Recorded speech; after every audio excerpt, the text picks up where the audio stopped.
absolute legend on the pod. He is an expert at growing and monetizing podcasts. He's the co-founder of Get More Listeners. So Anthony, real quick, if you only had 1 minute to tell the audience how to grow and monetize a successful podcast, what would you tell people? I'll tell them that number one, stop focusing on trying to grow and monetize your podcast and start focusing on how to turn total strangers into listeners of your show and obsess over how the hell do we get these listeners coming back for more and binging our content, because that is where the magic happens. If you can't grow your podcast, it's most likely because you're focused on social media, promoting all the time, trying to get as much exposure as you possibly can, rather than thinking about, okay, when I get these people here, how do I actually get them coming back for more? If you can't do that, you won't grow and you won't monetize because you can't nurture the people the right way. And you can't grow if you can't keep those listeners coming back for more. So that's kind of what I would say. It's a bit different, but that's why I say to put the focus in. Now they're probably here like, Anthony, I hear you. I want them to come and stay. But give us some examples on how you would help people do that, or how you've helped people do that in the past. I love that. So I think the starting point would kind of be like, most people when they try to grow a podcast, again, they have this thing and they're just trying to get as much exposure on this thing as they possibly can. But oftentimes we stop and we don't stop and ask a simple question of, okay, well, what will actually make someone pick my podcast over someone else's? So let's say, for example, you realize podcasts are blowing up, it's super popular. And let's use another analogy. Let's say you go to a market, you see a place, and every single store, basically just coming up, being birthed left, right, and center. You come 1 week, it's like 50, the next week is 100, the next week's 200. And again, this market is just absolutely blowing up. And you find this little corner in the market, decide, you know what I'm going to do? I'm going to set up a store, but you're not too sure what to do. You look around, you see everyone's selling chocolate. So you thought to yourself, hey, chocolate seems to be selling really well. So what I'm going to do, I'm going to set up my own chocolate store. I'm going to have like a fountain, but turns out everyone else has got a fountain. However, yours is going to be bigger, right? What most people are doing right now is with their podcasts is they see that as blowing up. They see that there's tons of podcasters getting tons of attention. And what they decide to do is go to the market and start up a podcast where they try to be like everyone else, where they're trying to fit in. So again, you set up your chocolate fountain, you get all this stuff done. And then a week goes by after launching and no one shows up. You're there scratching your head, well, what the hell was going on here? And then you look to the corner of the market and you see this other guy who everyone seems to be flocking over at his fountain. And you look over his fountain, nothing crazy. However, instead of just doing dark chocolate like everyone's doing, he's now doing, he's got music playing in the front. He now has, white chocolate. He has different types of fountain going crazy. And his stand is completely different. Everyone's sharing it on social media. Everyone's like posting it online. People are going crazy for this guy's store. And you ask yourself, well, why? Well, the simple reason is the guy didn't just come to the market and look at what everyone else is doing and try to copy everyone. He thought, how could I stand out? Everyone's, selling, dark chocolate fountains. How about I add a bit of music and I actually sell, white chocolate? This is a hilarious analogy, but simple as that. And you have to do the exact same thing. So why am I sharing this? You have to do the exact same thing when it comes to growing your podcast. You have to ask yourself to begin with, okay, if I want to gain traction, how the hell do I stand out? How do I get people flocking around my podcast? Because I'm providing the market, I'm providing these our listeners something totally different and unique to the market. So that's where I'll start off in terms of how do we get those people, first gaining traction and actually turning them into listeners, and then how do we get them coming back for more? You do that by standing out and making your show something new and exciting for the market and the audience you're trying to reach. Yeah, let's take an analogy that I think would fit more with because this is the Internet Money Podcast where we're talking about marketing secrets, baby. So let's think about like our friends in like the cold email space, or our friends in, cold DMs, lead generation businesses. Talk to them a little bit about like, how do they stand out? They got the Daniel Fazios of the world. Like, how do they stand out in podcasting? I love that. I think that's a great question. I think, to be honest with you, what we encourage our clients to do is, because you can say like, hey, stand out, everyone says that, be different, think different, all that kind of stuff, right? But the truth is, like, how do we objectively be different? Because saying your podcast is actionable isn't different. Saying you give it raw and real isn't different. Saying your value pack isn't different. There's tons of podcasts who are doing the exact same thing. So what we do is, objectively speaking, we have an equation. An equation is, specific targeting of your podcast plus your weekly output times the unique concept of your show, right? So I'm going to give that again. the specific targeting, how specific is your show? The more specific your show is, the better. If your podcast is just for, lead gen, or most lead gen podcasts really are like business podcasts, right? So firstly, just actually identify, hey, my podcast is specifically for people in lead gen. Okay, well, what type of lead generation? Is it outbound? Is it inbound? Okay, it's outbound. Okay, my podcast is now for, for for Outbound marketers. for young men who are obsessed with outbound marketing and want to master cold email as a way to generate more leads for their business, something like that. Super specific. There's not going to be a ton of shows doing similar things, so the more specific you are, the better. Plus weekly output. So let's say you look at your competitors and you see other lead gen shows doing interview-based shows that are an hour long and going on these crazy bloody rants, right? So you decide, hey, you know what, everyone else is doing hour-long shows, and is a weekly podcast. Well, I want my podcast to be every weekday, right? But instead of it being an hour long and super serious, mine is just going to be, 10 minutes and actionable. So now we have a super specific podcast, young men who are into outbound lead generation, focusing on cold email. And then number two is actually, instead of it being a weekly show like everyone else is, it's a weekday show where every single weekday we're going to upload a 10-minute episode. And then the final one is timed unique concept, which essentially means, okay, how the hell do we deliver our content in a way that feels totally new to the market? Again, everyone's doing interviews, so mine's going to be 10 minutes, and I'm just going to share one principle specifically and then give a case study to back it up. Something as simple as that. That is how I would say, if you've got a business, you have to think about it. Again, looking at the market, seeing what everyone else is doing, and then trying to do the opposite and really thinking about, how do I deliver this content in a way that feels different to the market? And so I can summarize for people following along. So it's, how specific is our podcast? So we're niching down, and we're not only niching down the topic, but we're even niching down on who we should specifically be talking to. Then we talked about, what's our output schedule. So you talked about weekly, maybe Monday to Friday, or trying to differentiate ourselves in terms of the frequency. Then it was an episode type. So instead of doing interview-based podcasts, we picked a 10-minute full of tips or maybe things you learned that day, and then it's a unique concept. So our unique concept, it's almost like, what's the delivery of it? Talk to us a little bit about that final point, because that's the one I'm a little bit more lost on.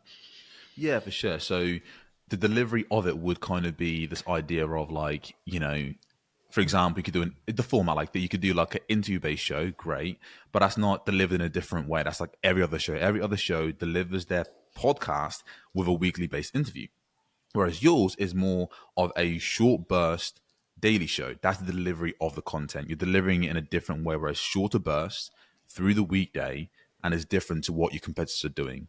A delivery could also be something along the lines of, we had one of our clients, how she delivers a podcast. So she targets high-level execs. So she targets high performers, introverts who are in corporate, and they are obsessed with effective communication and having more influence.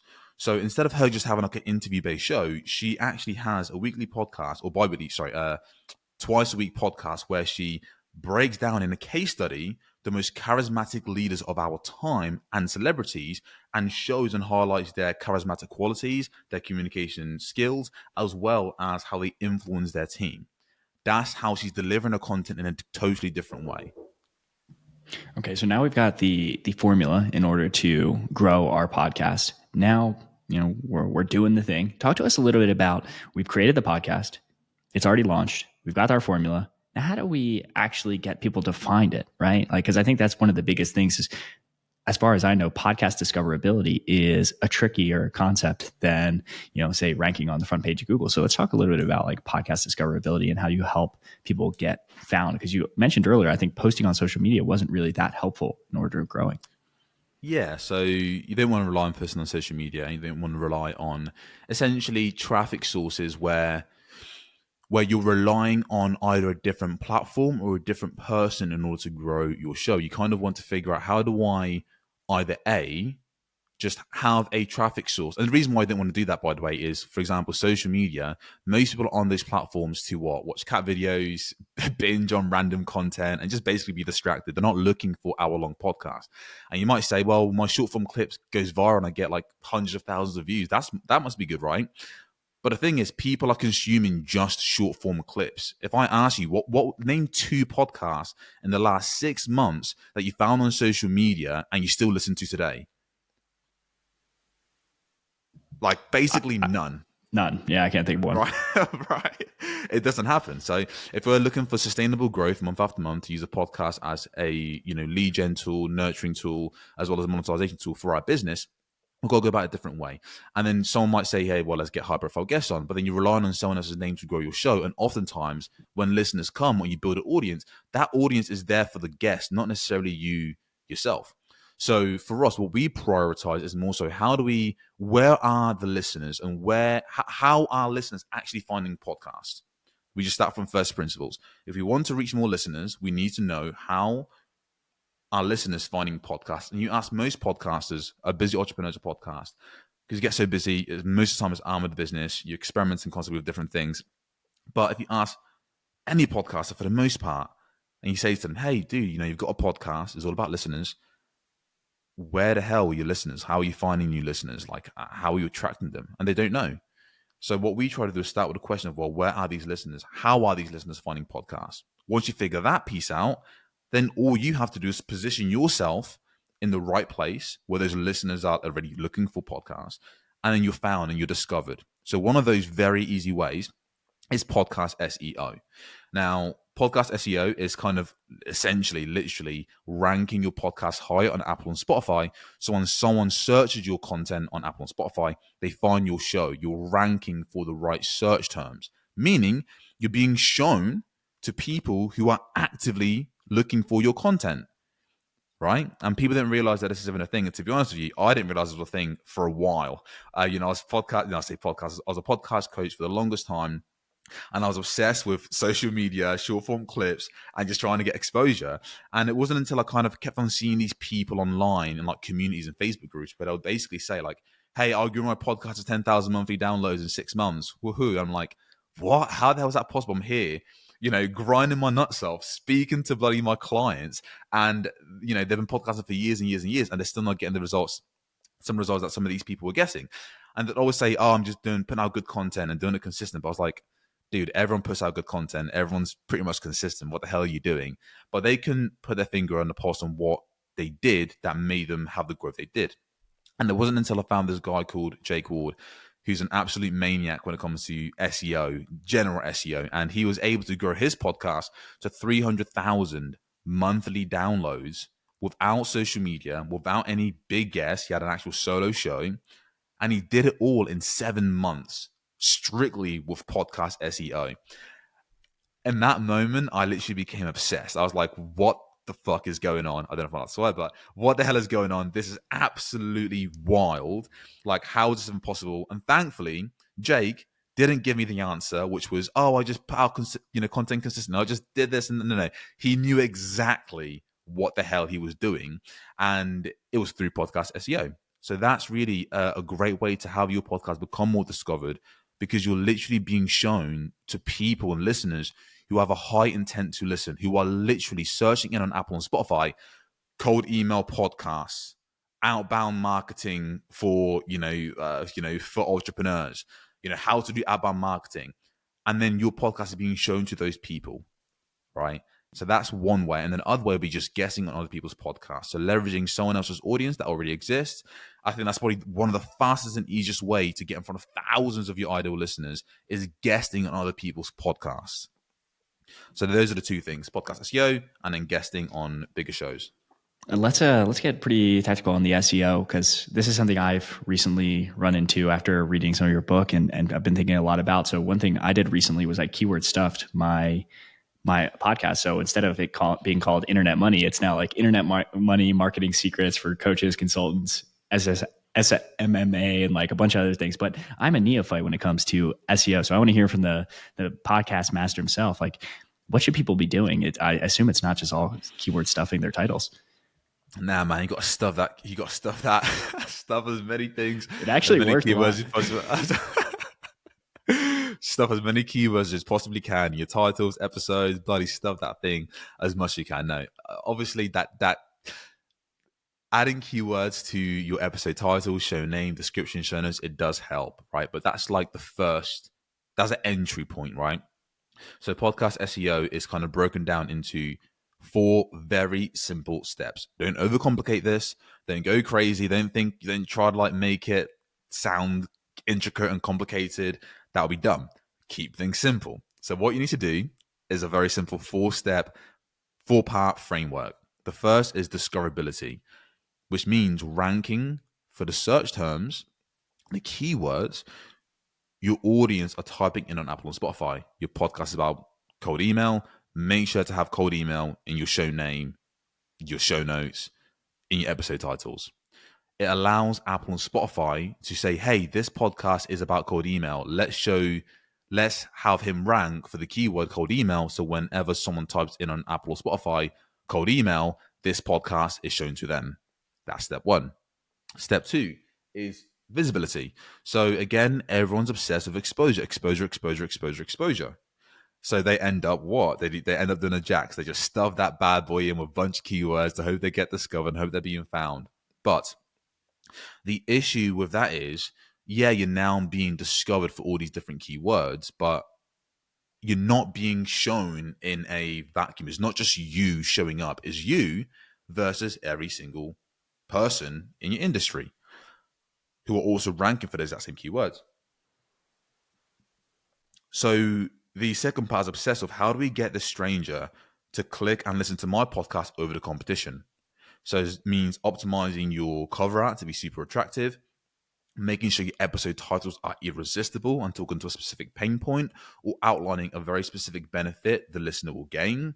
And then finally, turning your show notes into a 24/7 sales master agent whose only goal is to, number one, not try to sell the bloody guest and give information about the guest. And number two, give information about your podcast. The entire goal of the show notes is to use persuasive language, copywriting, to turn the stranger into a listener. That's it.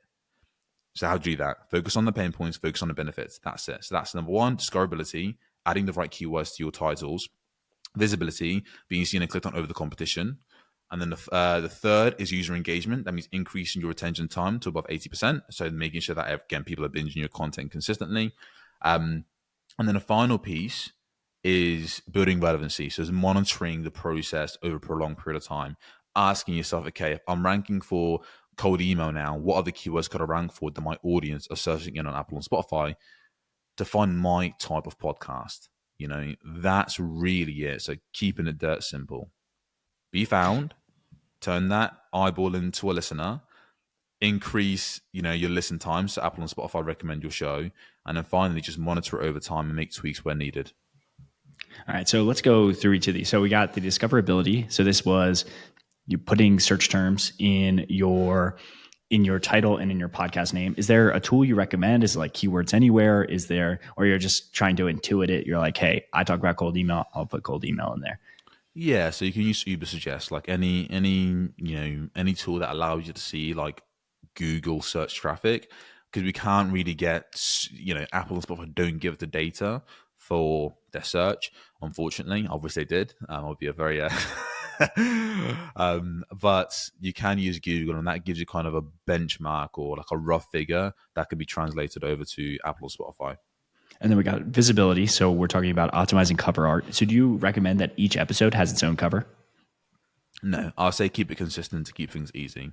If you're on YouTube, then yes, but for audio specifically, you don't need that. You can just have one cover art, but the cover art itself needs to be super attractive. Like it needs to be something that people look at and think, holy crap, that looks professional. That looks, right. They're not thinking so get a designer. Professional. They're just feeling, get a proper designer.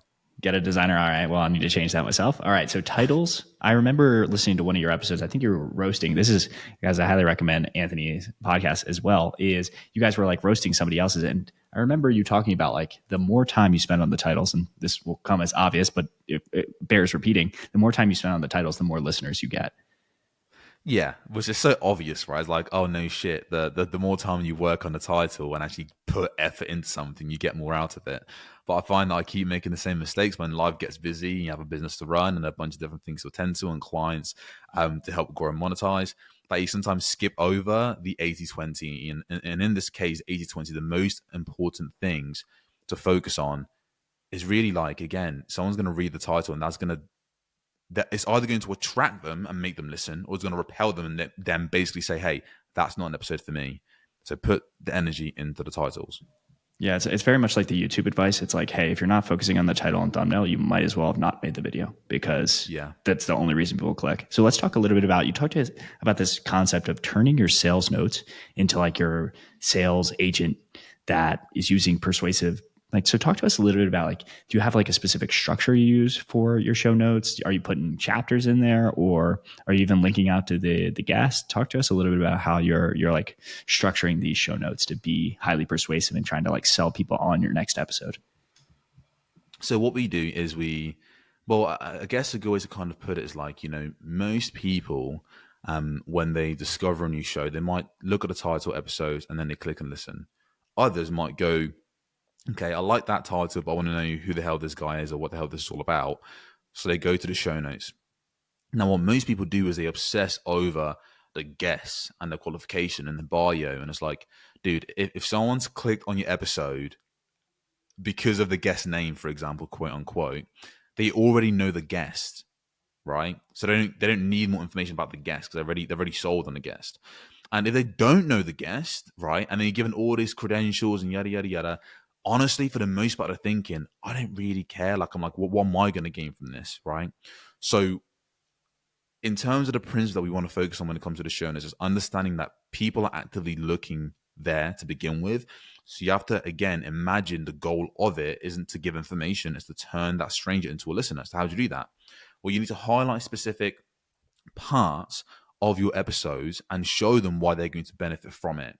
Instead of me saying, hey, here's Jack who's doing this thing and that thing and credential this, is like, no, here's Jack who has got this credential and is going to show you how to get X, Y, and Z. And you want to kind of start off with just like a quick strong hook, go into kind of like why they should care in the first place, who exactly this is for and what they're going to gain from it, and then end with a call to action. If you want to, stop guessing around your podcast growth and have a proven system to grow your podcast, listen to this episode right now.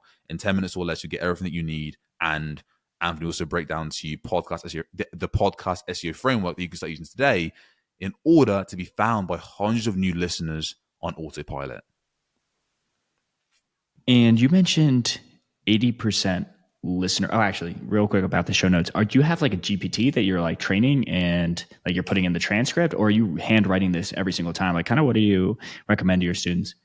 Yeah, so for our clients, we give them like a very specific, prompt that they can use every single time that gets it, it gets it solid, gets it like there, where they're not using generic AI, but it's based off of our show notes that we've handwritten and tested time and time and time again, and our clients who've performed exceptionally well. So it's not just like, hey, here's just some generic, code. Is like, this is based off of like hundreds of podcasts that we've audited, and we know kind of what's working, what's not, and then using that to create the format that they need in order to turn, again, strangers into listeners with their show notes. And then you talked about user engagement, so getting an 80% listener rate. I only know, because I run a few like two different podcasts, is that on Spotify you can hear the listener duration. I don't know if it exists on Buzzsprouts. Is there a certain like analytics provider you're using, or like anything you recommend there, or like a host?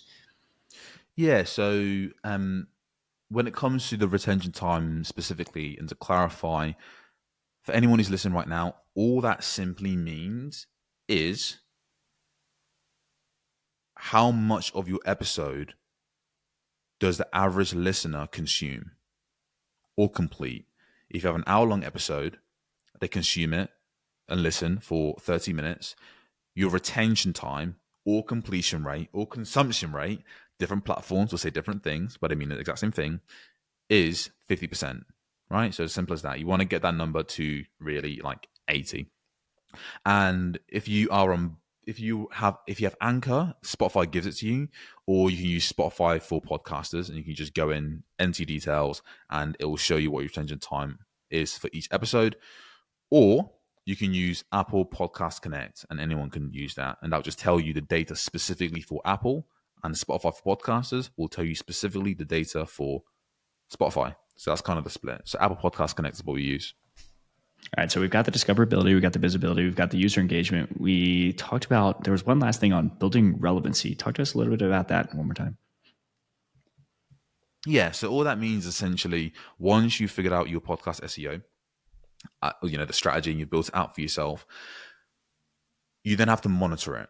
So what we do with our clients is every single month we'll go in and audit their shows. we look at their retention time, we look at their keywords, where they're ranking for each keyword, and then we'll decide based on that data, their retention time. Okay, well, if the retention time is bad, why is it bad? And we'll go through the intro, the hook, we'll review it, we'll look at their show notes to make sure they're converting the right people and making sure things are aligned. And then that way we can increase the retention time over, over 3 to 6 months. And then we also look at, okay, we're now ranking for, let's say, cold email, again, as a random keyword example, or rather, let's say we're now on page 2 for the keyword cold email. If we know we're on page 2 for the keyword cold email, then what we'll do is we'll double down on that keyword. So making more content on that, making sure it's focused, adding in more places to get them up to that page 1. So that's kind of just like an ongoing thing where it's not like a set thing you're trying to do. It's just looking at the data of what your podcast is telling you and optimizing or deciding what direction to go in. If we're already on page 1, great. What other keywords can we now rank in page 1 for? And how can we increase the number of keywords we're ranking for? The next concept we were talking about was guesting. So we figured out SEO. Let's talk about guesting. So talk to us about like how they get on more podcasts so they can, they're introducing themselves to more people that already listen to podcasts and then can kind of freeload off some audience. Yeah, for sure, man. So what you need to do is you need to find a bunch of shows that you want, or make a list of 100 podcasts that you'd like to be a guest on. A simple way, if you don't know 100 podcasts, is ask yourself, what types of show do I want to guest on? If it's cold email, just literally go to Apple or Spotify, type in cold email, have a look at all of the podcasts that have covered cold email. If they've covered cold email, the likelihood is you can be a guest on their show and talk about cold email. And then what you want to do is you want to email them to the end of time every single day, bombard them with emails saying, hey, let me come on your show. I'm being very, very visceral. I don't actually mean like do that every single day. But the point is you're going to be sending a ton of emails, essentially saying, hey, I love what you do on the podcast. I think I'll be great. Here's my unique angle. Would you be open to having me as a guest on your show? And then from there, you then want to make sure you're following up in a way that's tasteful and fun and actually a bit exciting. So we like to use memes. We like to use like little funny comments, and just making sure there's upbeat, because most people, when they're in an email, for the most part, they're just stressed. I say stressed out. They're like stressed out. I think I've got this email, that email, a thousand different things going on, putting out this fire, that fire. So when you follow up, make sure it's tasteful and make sure you put a smile on someone's face, because you're then training them to have a positive association with you and your name. All right. So, continue. No, go ahead.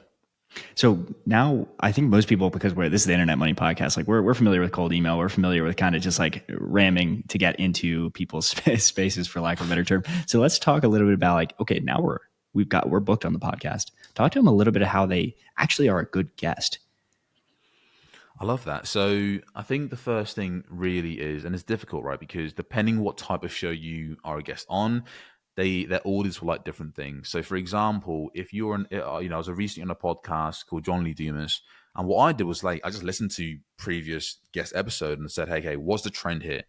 For his podcast, it's all about sharing specific frameworks, telling stories. So if you're on a podcast about frameworks and stories, share frameworks and stories. Like for example, I come in here, I'm not just saying, hey, podcast SEO this and that. I'm saying, hey, here's how I screwed up and didn't know about podcast SEO. And then I met this guy called Jake. Turns out he was an absolute genius. And then I figured out this thing, and it's actually way less complicated than what I thought. Here's a framework for it. It's a 4-part growth, it's a 4-part podcast SEO framework. So for you, I guess to make this practical and make this like to really geek out on this, think about the talking points that you have. Write them down. Think about the beliefs you hold about the subject. Write them down. And then for each belief and each talking point or process or whatever, ask yourself, how did I discover this thing and why is this thing true for me? So an example could be, a belief I have is to people shouldn't obsess over exposure. And it's like, okay, well, why? Where did this belief come from? Then I can tell a story about that belief. Well, you know what? I was once obsessed with exposure, but turns out I'll get a bunch of traffic. I'll have a viral clip. People listen to my podcast. Then they fuck off. They didn't come back. So telling that story of why this belief exists or why this process exists allows it to be more memorable, right? And that's what you want. You want to be a memorable guest. It's not about just information. It's about sharing specific stories that the audience can resonate with. So Again, write down your beliefs, write down your process, and ask yourself, what are stories that backs up this belief or this principle that I believe, or what are analogies that I can use in the interview to make this a stickier idea. Because that's really all it is. You look at like Alex Hormozy, he gets asked a question. What does he do? He starts telling a bloody story. Oh, I remember I had this one client who did this thing. You look at Patrick Bet-David. What does he do? You ask him a question. What does he do? He gives you a story. If you look at Russell Brunson, all the marketing guru guys, look at any one of them. They're just fixated on stories because that's how you get ideas to stick. That's how you build deep trust. That's how you share expertise without trying to just be an expert, but by showing you've experienced a particular thing, that's how gave you particular knowledge, and then you've shown some struggle along the way that then builds the like, know, and trust a lot faster. That's honestly the main thing. Just tell more stories. That's what I would say to become more memorable guests. And for people that are looking, because I really like that tactical framework that Anthony just shared, we on the pod are very big fans of the book Expert Secrets by Russell Brunson. So he'll share this framework called the Epiphany Bridge. So sometimes when I want to do a solo episode, I'll just walk around my house, send a 2-minute audio note to ChatGPT, and then say, frame this in the Epiphany Bridge framework. And then I'll just read it out in the podcast. And I highly recommend doing that a few times and just put out like 5 stories, like Anthony said, and then just like put those in the Epiphany Bridge framework. And it'll just become more natural the more you tell those like exact stories. Cause like most people, they don't have like a bajillion stories they're telling. They're telling like 30 different stories, 5 different ways. Yeah, that's absolutely right. And I want to be very clear. I'm still very early on in terms of the storytelling part, and I never used to get it because you'd hear like so many people, both people in corporate and the internet marketing space, anyone and everyone who's, I say middle to the top, who's really built a massive audience. They all just talk about and obsess over storytelling. Bloody TikToks. Why do TikToks go viral for the most part when it's educational? Storytelling. So I don't think we can stress that enough, how powerful it is and how simple it can be as well, So now we're on the podcast, we're telling stories. Is there anything you recommend while they're on the podcast, or we're ripping through stories? People are like, yeah, I'm starting to get a liking for this guy, Anthony. Now, is there like a call to action you should deliver at the very end to get people back onto your platform? So the honest truth is, if you've done a good enough job, people will find you. It's just as simple as that. If you've done a good enough job, the right people will just go looking for you. Like if you ever listen to a podcast where a guest just blew your socks off, either you go and follow them or find a podcast about them, or you buy their book, or whenever you see them showing up in your algorithm, you tune in because you know it's going to be a good episode. Now that's the kind of like the 80-20 of it. Just do a good job. People like you, they'll follow along. But if you want to be a bit more tactical, you can simply just give a call to action that I like to take the piss. So I'll say something along the lines of, look, if you got to this point and you don't think I'm a total douche or a total dick and you want to hear and learn more about me, I'll say go check out our website, getmorelisteners.com. This is what we do. We help entrepreneurs and business professionals with podcasts, turn a slow growth show into a profitable podcast in 3 to 6 months. If you like it, great. If you don't, that's totally cool as well. That's it. You do like that. That's all you need to do, and just focus on one single call to action. So it needs to be single, it needs to be clear, and it needs to be incentive based. Meaning like, hey, well, what are they going to gain from that? Yeah, somebody that did this really well, and this episode will be coming out soon. I would call him like a pseudo dating coach / like networking coach, but he called out a free like 70-page ebook on like a really easy to remember URL, and I was like, "Ooh, that was some good sauce right there." I like that. Yeah, and then so we're on other people's podcasts. We've got our own podcast set up to retain these inbound leads. Talk to us a little bit, because you're not only growth, you're also monetization. Talk to us a little bit about how people can start making money from their podcast. I love that. So I think the easiest way I can kind of explain this is like, I used to always think that if a podcast gets to 10,000 monthly downloads, they're going to just make money like that, instantly. And I also used to think like, well, if they're at 10,000, yeah, sure, they're going to be printing that money, sponsorship, this, that, monetization is going to be easy. And then I found this guy who was getting 40,000 monthly downloads, and he was saying, hey, look, I've got this audience. I'm getting thousands of downloads per episode. But for whatever reason, I just can't monetize my show. So I was like, dude, what the hell? Like, how come? Are you pitching to your podcast? Do they even know you've got like an actual membership or a program? He was like, yeah, dude, they know. Trust me, they know. And I was like, well, okay, what do you mean by that? And he goes, well, every intro, all I do, I let them know, I give my intro and then I get started and have a little mini ad and I tell them, hey, I've got this program. If you want to join, go to my website right now and join, right? And I'm like, okay, cool. But I was like, that's not that much then. And he goes, no, dude. And then I have another one in the middle and that's my mid-roll. And I tell them again. And I was like, okay, and how many people you getting joining like per month, per week? And I was like, oh, barely anything, like, 3 to 5. Now, for most podcasts, getting 3 to 5 clients per month is huge, right? But when there's a podcast getting 40,000 monthly downloads, you're expecting a ton more. That's thousands of views. And then we have other clients, right, where we kind of looked at and they're getting like, let's say 1,000 downloads a month, 2,000 downloads a month. And they're monetizing like crazy. I had a recent client literally this weekend who made $12,000 from a podcast that's getting 2,000 monthly downloads. And I was like, what the fuck's going on here? Well, I say, what the fuck's going on here? And I was like, okay, interesting. Well, why is this going on? And what happens is when most people have a podcast, they think I build an audience and then I pitch to the audience on my podcast. Right? It makes sense, right? You got to tell your audience about what's going on. But the issue is, and I really want to stress this, the issue is you shouldn't do that, right? And here's why. When people listen to your podcast, they are driving to school or driving to work, they're at the gym, they're in driving mode. They're not in like a let me pull over the road and buy, Jack's stuff mode or Anthony's stuff mode. They're not going to do that, right? I hope they don't do that. That'd be cool if they did that, but I wouldn't recommend it, right? So what happens is when these massive shows, no matter how big you are, when you pitch into your audience directly, they're not in the mode of trying to bloody buy your stuff. We have to get them in a different mode. And the best way to do that is to channel the traffic from your podcast to an email list, right? That's your audience from the podcast needs to be in an email list, and the email list is your conversion mechanism. That's what you're going to use to sell your audience. You've already done the like, know, and trust, and nurturing through the podcast. You have to get them on an email list. Why? There's something known as buy psychology, or platform psychology rather, where on different platforms, people exhibit different behaviors. On Instagram, you expect a specific type of content. On Twitter, you expect a specific type of content. On, LinkedIn, it might be more professional, corporate. On YouTube, it might be more playful, individual, independent creators. There's also that psychology, platform psychology on emails. And when people are on emails, they are what? Expecting to be pitched to you, number one. Number two is a direct message for you to them. And number three, they've most likely purchased something before in the past in email. So they're actually in buying mode. As long as you have the right message, you'll catch them in buying mode. And that's what I want to stress out so much. The size of your show doesn't really matter. As long as you have a good offer, don't pitch on the actual podcast itself because people just won't do it because they literally work. Again, when was the last time someone pitched you something and when you were listening to a podcast and you heard something and you got out your phone and like purchased? Pretty much never. Sometimes they'll recommend like apps and I'll quick download one, but it's very rare that I'll purchase anything from there.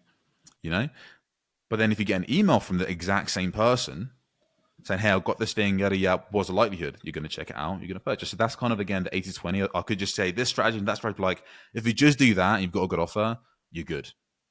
So now, okay, we know the idea that we need to get them on an email list. We still have to pitch something, right? So are we saying like, hey, here's my free, 5 tips to grow your podcast. Here's my free, 5 cold email tips to improve deliverability behind some kind of gate?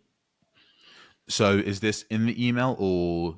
No, this is trying to get people because we have active listeners, right? But how do we get their emails? Because podcasters don't natively take it. 100%. So again, you want to give like a lead magnet, right? So it needs to be something that feels personalized to them. And what we like to do is we like to make it so personalized and so over the top that most people would pay for it. So we give our book for free and we give a free mini podcast audit, again, that people would pay a ton of money for. And we'll make it personalized to them. So it's not like, oh, get this free ebook that I made with ChatGPT in 30 minutes. And I'm going to say it's 700 pages long because it sounds more valuable, but your business owner isn't sophisticated. Therefore, that is probably not what you worthwhile, So what we do is we make it personal so they know it's literally made for them specifically. And then we found that increased our conversions. But it also meant that when we then send them the actual thing or the lead magnet, we have an additional touch point. We don't send it on automatically. We literally say, hey, just wanted to confirm, is it the right information? Is this person? Insert name. Is this your podcast? Insert podcast. Did you want this? And they'll say yes. Just reply yes. As soon as they reply yes, well, now we're in the inbox. Now they're confirmed. And then when we send it, we're in the same thread. And now, guess what? We're essentially just setting just through email. Because then we open up that conversation, providing them some value, see where we can help them out. And most of the time, it might not go anywhere, but often it will lead to a sales call and then leads to them saying, hey, well, how can you help me personally on a one-on-one? So again, give them an offer that feels personalized to them, that feels high value, that they'll likely pay for. And then when you send it, reach out to them directly to begin with and confirm that this is something that they want, so they know it's personalized to them specifically. Within that inbox there, you've opened up a thread that you can then set them on a sales call or a strategy session or a discovery call, whatever, wordage or verbiage you would like to use. And that's kind of the process. Well, Anthony, I got to really appreciate you coming on here and respectful of your time. I know you have a hard stop, but for anyone that is looking to, grow and monetize their podcast, where can they find more about like the stuff you offer and how you help people? So look, if you got to this point and you don't think I'm a total asshole and you like what you hear, I think you would absolutely love our podcast, Why Your Podcast Isn't Growing. If you're looking to get more clarity, you feel like, again, you know the content's half decent, you just feel like you're missing the actual strategy to grow your show, the clarity around how to effectively grow your podcast. You can go to our podcast, Why Your Podcast Isn't Growing. It's going to be hard to miss. Why Your Podcast Isn't Growing on Apple or Spotify, and just start listening. That's a starting point. And hopefully you enjoy it enough that you kind of want to work with us. But I think that's the perfect starting point. Awesome. Anthony, thank you so much for joining. And if you listen this far, people give us 5 stars. Go follow Anthony on social media. Go listen to his podcast.